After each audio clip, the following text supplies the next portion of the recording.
I grew up in Austin in the 50s and 60s, which was an interesting time because that was the segregated South. I could literally see the Capitol Dome from my front yard. We would ride our bicycles over because that was this wonderful, expansive lawn, but we couldn't go inside to get a drink of water.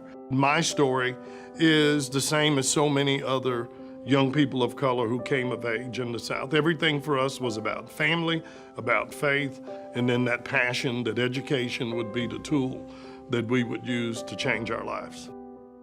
I was fortunate to grow up in a very strong family infrastructure. My mother was a school teacher. My father worked at the post office. In fact, he integrated the post office. He was the first black clerk in the postal service. We had a family that was just almost fanatically committed to education. My mother was, as all parents do, was one of those that literally kept every one of my report cards from grade.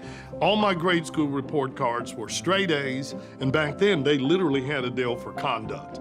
All my conducts were either needs improvement or, Lord help him, put a sock in it. But I was a good kid. It was explicitly understood, you better conduct yourself in such a way that somebody else coming behind you gets the opportunity. Because for so many people of color, there was the sense that if we came in and we failed, why give somebody else a chance? I was inspired from a very young age to be a lawyer. I wanted to fight for social change. So I moved to Dallas, started my legal career. And then after a couple of years, in 1981, I accepted a job and moved to Washington to work for Senator Lloyd Benson. I did that for 2 years. And then the job came open to run and build government affairs for the city of Dallas. And then my friend, Ann Richards, who had walked me through the Capitol and become a good friend, ran for governor and won. And she asked me if I would do a number of things in her administration. Ultimately, I accepted. While I was serving with Governor Richards as her Secretary of State, Steve Bartlett, I think, surprised a lot of people and announced he would not seek a second term as mayor.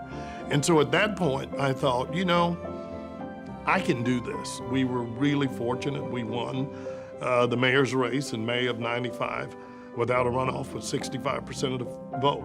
And as I like to say, I was privileged to become the 5th first black mayor of Dallas.